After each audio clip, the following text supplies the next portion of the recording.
ಒಂದು high profile case Darshan ವಿಚಾರಕ್ಕೆ ಸಂಬಂಧಪಟ್ಟಂತೆ ರೇಣುಕಾಸ್ವಾಮಿ ಹತ್ಯೆ ನಡೆದಿದೆ. ಹತ್ಯೆಯಾದ ಮೇಲೆ 17 ಜನ ಕೂಡ ಕಂಬಿ ಎಣಿಸ್ತಾ ಇದ್ದಾರೆ. ಇದರ ಮಧ್ಯದಲ್ಲಿ ಪೊಲೀಸರು ನೋಡಿ ಸಾಧ್ಯವಿರಬಹುದಾದ ಎಲ್ಲ ಆಯಾಮಗಳಲ್ಲೂ ಕನೆಕ್ಟಿಂಗ್ ದ ಡಾಟ್ಸ್ ಅಂತಾರೆ. ಎಲ್ಲೇ ಒಂದೊಂದು ಚುಕ್ಕೆ ಕಾಣಿಸಿದ್ರು ಸರಿ, ಅವರು ಆ ಚುಕ್ಕೆಯಿಂದ ಈ ಚುಕ್ಕೆಗೆ ಏನಾದರೂ ಸಂಪರ್ಕ ಇದೆಯಾ?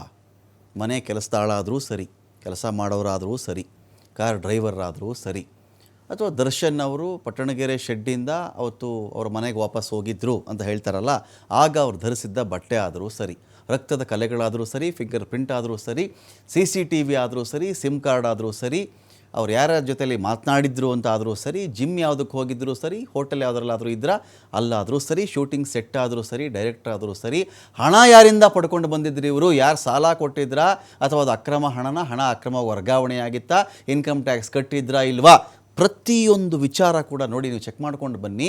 ಯಾವುದೇ ಕಾರ್ನರನ್ನು, ಈ ಕೊಲೆಯ ಎಲ್ಲ ಮಗ್ಗಲುಗಳಿದೆಯಲ್ಲ, ಯಾವುದೇ ಒಂದು ಮಗ್ಗಲನ್ನು ಕೂಡ ಬಿಡದೆ ಜಾಲ ಆಡ್ತಾ ಇದ್ದಾರೆ ಪೊಲೀಸರು.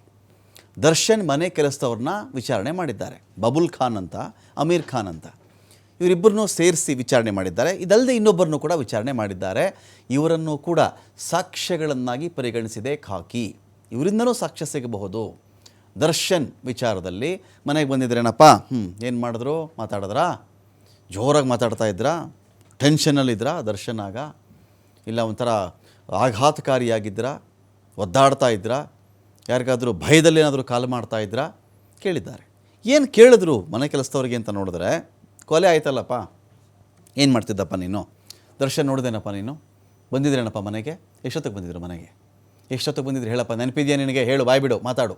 ಎಸ್, ಘಟನೆ ನಡೆದಂಥ ದಿನ ದರ್ಶನ್ ಯಾವ ಬಟ್ಟೆ ಹಾಕ್ಕೊಂಡಿದ್ರು ನಿನಗೆ ಗೊತ್ತಾ? ಮನೆಗೆ ಬಂದಿದ್ದ ಮೇಲೆ ಕೆಲಸದವ್ರು ನೋಡಿರ್ತಾರೆ, ಯಾವುದೋ ಜೀನ್ಸ್ ಪ್ಯಾಂಟೋ, ಟೀ ಶರ್ಟೋ, ಇಲ್ಲ ಶರ್ಟೋ ಪ್ಯಾಂಟೋ ಏನೋ ಒಂದು ಹೇಳಬೇಕಲ್ಲ. ಆಗ ಇಂಥ ಬಟ್ಟೆ ನಾನು ನೋಡಿದ್ದೆ ಸ್ವಾಮಿ. ದರ್ಶನ್ ಅವತ್ತು ಆ ಕೊಲೆ ಆದ ದಿನ ಮನೆಗೆ ಬಂದಿದ್ರಲ್ಲಪ್ಪ, ಈ ದರ್ಶನ್ ಬಟ್ಟೆಗಳು ತೊಗೊಂಡು ಹೋಗಿ ಟೆರೇಸ್ ಮೇಲೆ ಹಾಕಿದವ್ರು ಯಾರು? ನಿಮ್ಮ 3 ಜನರಲ್ಲಿ ಯಾರು ಹಾಕಿದ್ರು? ದರ್ಶನ್ ಅವತ್ತು ಆಘಾತದಲ್ಲಿದ್ರಾ, ಒತ್ತಡದಲ್ಲಿದ್ರಾ, ಟೆನ್ಷನಲ್ಲಿದ್ರಾ, ಫೋನ್ನಲ್ಲಿ ಯಾರ ಜೊತೆ ಆದರೂ ಜೋರಾಗಿ ಮಾತಾಡ್ತಾ ಇದ್ರಾ, ರಾತ್ರಿ ಎಷ್ಟು ಹೊತ್ತಿಗೆ ವಾಪಸ್ ಹೋದರು? ಬಂದಿದ್ರೂ ಸರಿ, ಬಂದ ಮೇಲೆ ವಾಪಸ್ ಹೋಗಿದ್ದು ಎಷ್ಟೊತ್ತಿಗಪ್ಪ? ಅದೇನು ಶೂಟಿಂಗ್ ಹೋದ್ರೋ, ಮೈಸೂರಿಗೆ ಹೋದ್ರೋ, ಬೇರೆ ಕಡೆ ಹೋದ್ರೋ ಗೊತ್ತಿಲ್ಲ, ಎಷ್ಟೊತ್ತಿಗೆ ಹೋದರು ಕೇಳಿದ್ದಾರೆ. ಸೊ ಹಾಗಾಗಿ ಒಂದೇ ಒಂದು ಆಯಾಮವನ್ನು ಬೆಳೆದ ರೀತಿಯಲ್ಲಿ ಹೈ ಪ್ರೊಫೈಲ್ ಕೇಸು, ತುಂಬ ದೊಡ್ಡವರು ಇನ್ವಾಲ್ವ್ ಆಗಿದ್ದಾರೆ ಅಂತ ಪೊಲೀಸರ ಬಳಿಯಲ್ಲಿ ಮಾಹಿತಿ ಇದೆ. ಹಾಗಾಗಿ ನಾಳೆ ದಿನ ಕೋರ್ಟ್ ಮುಂದೆ ಸಾಕ್ಷ್ಯಗಳು ನಿಲ್ಲಿಸಿದ್ರೆ ಎಲ್ಲವಕ್ಕೆ ಎಲ್ಲವೂ ಮ್ಯಾಚ್ ಆಗಬೇಕು. 100 ಸಾಕ್ಷಿ ನಿಲ್ಲಿಸಿದ್ರೆ 50 ಸಾಕ್ಷಿ ಮ್ಯಾಚ್ ಆಗಿಬಿಟ್ರು ಸಾಕು ಪೊಲೀಸ್ನವರಿಗೆ. ಅದೇನೇ ಆಗಿರಲಿ, ಸಿಮ್ ಕಾರ್ಡ್ ಆದರೂ ಆಗಿರಲಿ, CCTV ಫುಟೇಜ್ ಆದರೂ ಆಗಿರಲಿ, ಅಥವಾ ಫಿಂಗರ್ ಪ್ರಿಂಟ್ ಆದರೂ ಆಗಿರಲಿ, ಅಥವಾ ಅಟಾಪ್ಸಿ ಅಥವಾ ಪೋಸ್ಟ್ ಮಾರ್ಟಮ್ ಇದರ ರಿಪೋರ್ಟ್ ಆಗಲಿ, ಪ್ರತಿಯೊಂದನ್ನು ಕೂಡ ನಾನು ಹೇಳಿದೆ, ಅವತ್ತು ಹೇಳ್ತಾ ಇದ್ದೆ ನಾನು, 90 ದಿನಗಳ ಕಾಲಾವಕಾಶ ಇರುತ್ತಲ್ಲ ಪೊಲೀಸರಿಗೆ, ಸುಮ್ಮನೆ ಕೂತಿರಲ್ಲ. ಒಂದೊಂದು ಪುಟಕ್ಕೂ ಒಂದೊಂದು ಸಾಕ್ಷಿ ಅಂಟಿಸ್ಕೊಂಡು ಬರ್ತಾರೆ ಅವರು. ಒಂದೊಂದು ವಾಕ್ಯಕ್ಕೂ ಒಂದೊಂದು ಸಾಕ್ಷಿಯನ್ನು ಅಂಟಿಸ್ತಾ ಇರ್ತಾರಲ್ಲಿ.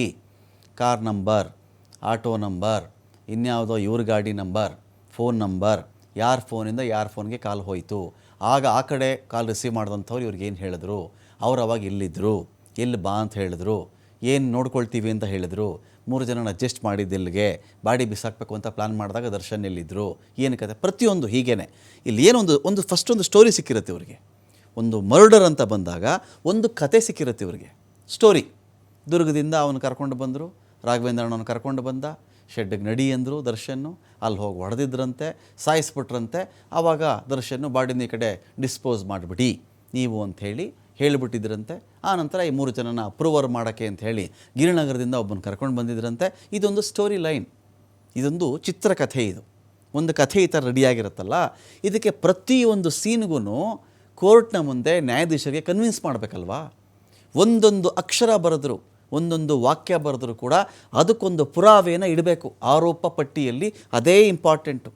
ಇಲ್ಲಿವರೆಗೆ ಏನೇ ಕಥೆಗಳು ಕೇಳಿರಲಿ, ಹೇಳಿರಲಿ, ಯಾರಾದರೂ ಕಣ್ಣಾರನೇ ಕಂಡುಬಿಟ್ಟಿರಲಿ ಈ ಒಂದು ಮರ್ಡ್ರನ್ನ, ಇಂತಿಂಥವರೇ ಮರ್ಡ್ರ್ ಮಾಡಿದ್ರು ಅಂತ ಹೇಳಿಬಿಟ್ರು ಕೂಡ ಆ ಹೇಳಿಕೆ ಕಟ್ಟ ಕಡೆ ದಿನ ವಿಚಾರಣೆ ಮುಗಿಯಿತಲ್ಲ, 1 ವರ್ಷಕ್ಕೆ ಮುಗಿಯಿತೋ, 2 ವರ್ಷಕ್ಕೆ ಮುಗಿಯುತ್ತೋ, 5 ವರ್ಷಕ್ಕೆ ಮುಗಿಯುತ್ತೋ, 7 ವರ್ಷಕ್ಕೆ ಮುಗಿಯುತ್ತೋ, ಆ ದಿನದವರೆಗೂ ಆ ಸ್ಟ್ಯಾಂಡ್, ಆ ಸಾಕ್ಷಿಯ ಆ ನಿಲುವು ಹಾಗೇ ಇರಬೇಕು.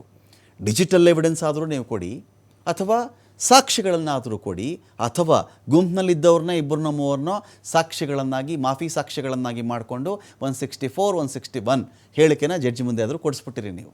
ಆ ಸಾಕ್ಷಿನಲ್ಲಿ ಪ್ರೊಡ್ಯೂಸ್ ಆದರೂ ಮಾಡಿರಿ. ಇದು IO ಒಬ್ಬರ ಜವಾಬ್ದಾರಿಯಾಗುತ್ತೆ. IOಗೆ ಈ ಥರ ಒಂದು ಕೇಸ್ ಅಂದರೆ ಅವರಿಗೆ ಮಗು ಇದ್ದ ಹಾಗೆ.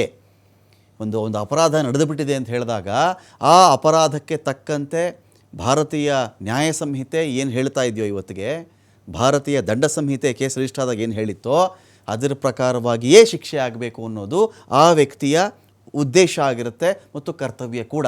ಆ ದೃಷ್ಟಿಯಿಂದ ಪ್ರತಿಯೊಬ್ಬರನ್ನೂ ಹೇಳ್ಕೊಂಡು ಬಂದು ಕೂರಿಸಿ ಕೇಳ್ತಾ ಇದ್ದಾರೆ. ಅಂದರೆ ಏನಾಗುತ್ತೆ, ಇಲ್ಲಿ 2 ಭಾಗ. ಒಂದು, ಸಾಕ್ಷಿ ಸಿಕ್ಕಂತೇನೂ ಆಗುತ್ತೆ. ಪೊಲೀಸರು ಮತ್ತೊಮ್ಮೆ ಮಗದೊಮ್ಮೆ ಇನ್ನೊಮ್ಮೆ ಅದನ್ನು ಖಚಿತಪಡಿಸ್ಕೊಳ್ತಾ ಇರ್ತಾರೆ, ಎನ್ಶೋರ್ ಮಾಡ್ಕೊಳ್ತಾ ಇರ್ತಾರೆ. ಎಸ್, ನಾವು ಅವನು ಹೇಳಿದ್ದು, ಇವನು ಹೇಳಿದ್ದು, ಯಾರೋ A5 ಹೇಳಿದ್ನಾ, A10 ಹೇಳಿದ್ನಾ, A12 ಹೇಳಿದ್ನಾ, ಈ ಹೇಳಿಕೆಗಳಿಗೂ ಇವನಿಗೂ ಇವನು ಧರಿಸಿದ ಬಟ್ಟೆಗೂ ಬಂದಿದ್ದ ಆತಂಕಕ್ಕೂ ಮ್ಯಾಚ್ ಆಯಿತಾ? ಹೋಟೆಲಲ್ಲಿ ಯಾರಿದ್ದರು, ಪಬ್ಬಲ್ಲಿ ಯಾರಿದ್ದರು, ಮೈಸೂರಲ್ಲಿ ಯಾರ್ಯಾರಿದ್ದರು, ಇಲ್ಲಿ ಯಾರು ಬಂದಿದ್ದರು, ಕಾಮಾಕ್ಷಿ ಪಾಳ್ಯದ ಹತ್ರ, ಈ ಕಡೆ ಅನ್ನಪೂರ್ಣೇಶ್ವರ ನಗರದ ರೂಟಲ್ಲಿ ಯಾರು ಹೋಗಿ, ಪ್ರತಿಯೊಂದು ಈ ಥರದ್ದು ಮಾಡ್ಕೊಂಡಿದ್ದೀಗ ವಿಚಾರಣೆ ಮಾಡ್ತಾ ಇದ್ದಾರೆ.